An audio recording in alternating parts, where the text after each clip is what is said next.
Many years after the land was covered in shadows by sand, evil showed its face once again. Dark clouds began to cover all of Hyrule, bringing fear and dread into the inhabitants of the world. In these desperate times, Princess Zelda summoned her most trusted childhood friend Link into the castle, as she feared the seal that kept the evil wind mage Vati imprisoned within the Forsword was weakening. There, they met with the Six Maidens, the protectors of Hyrule and the Forsword, who helped Zelda open a portal leading to the Forsword Sanctuary. However, just as they were about to enter, a shadow figure resembling Link emerged from the portal, sailing away the Six Maidens and Zelda within dark crystals before retreating back to the portal. Link followed him into the sanctuary, where Shadow Link taunted the hero to pull the Forsword. Upon drawing the blade from its pedestal, Link split into 4 identical copies of himself, and subsequently broke the seal of Vati, freeing the winged demon, who threw the 4 links out of the sanctuary by use of his whirlwind.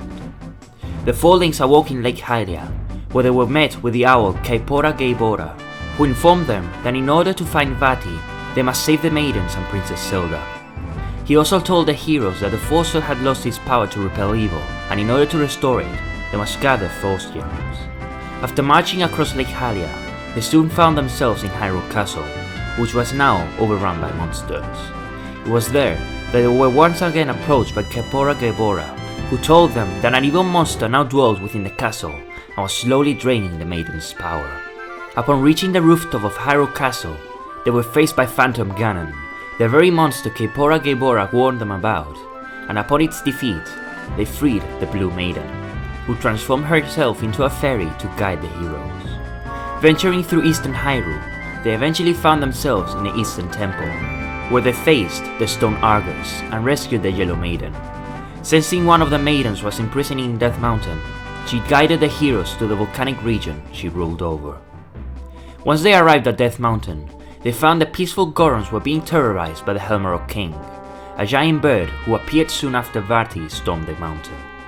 After defeating the Helmarok King, they stormed into the Tower of Flames, where they rescued the Green Maiden.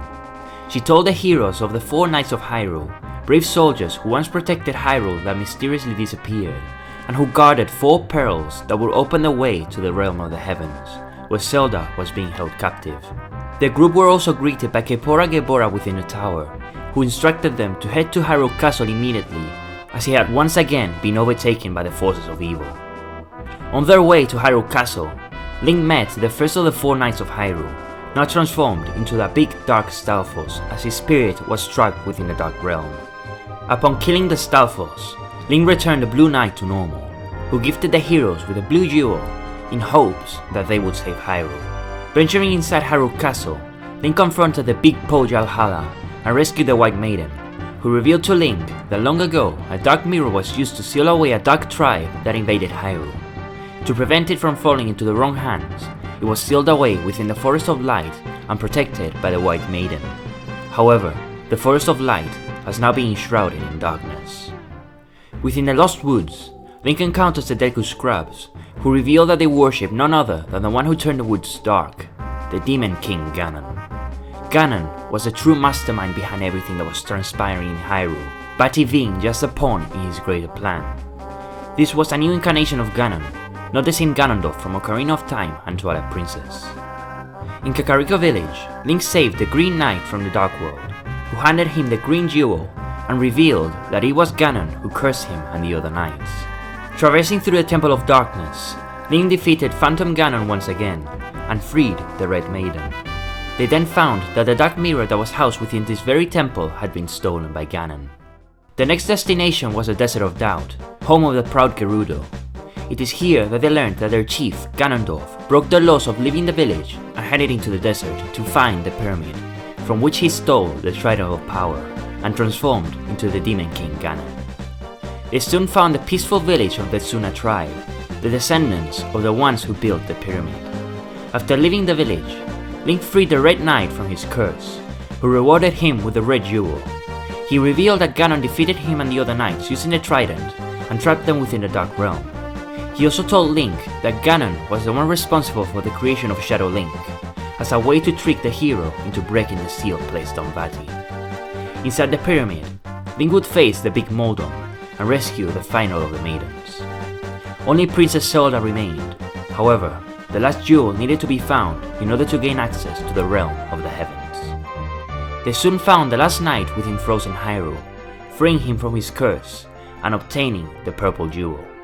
With all 4 jewels now in his possession, the 4 links made their way back to the Four-Sword Sanctuary, where the maidens used the jewels to open the path leading to the Tower of Winds, and after defeating the Ice Demon Froster, Link finally rescued Princess Zelda. It was time to face Vaati and Ganon. The 4 Links and Zelda make their way to the realm of the heavens, where they eventually found the Dark Mirror in the Dark Cloud, spawning Shadow Links without cease. Using her divine power, Princess Zelda closed the gateway of the mirror, allowing Link to defeat the remaining Shadow Links for good, finally retrieving the mirror. This created a rainbow bridge leading to the Palace of Winds. They finally reached Vaati's domain, where they will face against the Wind Mage. However, this time, the 4 Links will destroy Vaati once and for all, instead of sealing him away in the Four-Sword, putting an end to his tyranny. With Vaati dead, the magical influence he had over his palace was gone, causing the floating fortress to crumble, forcing the heroes and the princess to escape to the Tower of Winds. However, Ganon managed to escape the Palace of Winds and collapse the floor below the Links and Zelda in order to confront the heroes. Despite her best efforts to seal Ganon, Zelda will be captured by the Demon King, who would emerge from the cloud in the form of a large blue humanoid ball. During the battle, Zelda will be freed from Ganon's grasp, and with the help of the maidens, they will seal Ganon within the Four-Sword. With Hyrule's peace restored, the Four-Sword will once again be placed in a pedestal in the Four-Sword Sanctuary, returning Link back to his unified self. To make sure Ganon would not escape the seal, Zelda and the maidens created a pyramid-shaped barrier around the sword, preventing anyone from pulling it ever again. Link would then be cheered and revered as a hero by the inhabitants of Hyrule, in a celebration outside of Hyrule Castle for saving Hyrule from evil. And that was the era of darkness and the end of the child timeline. Next on this series, we will go over the adult timeline, so stay tuned for that. If you like this video, please leave a like, subscribe, and hit the notification bell for more videos like this one. Also, consider following me on Twitter and Instagram at Zelda Lore 86. This has been Zelda Lore, and I'll see you in the next video. Bye.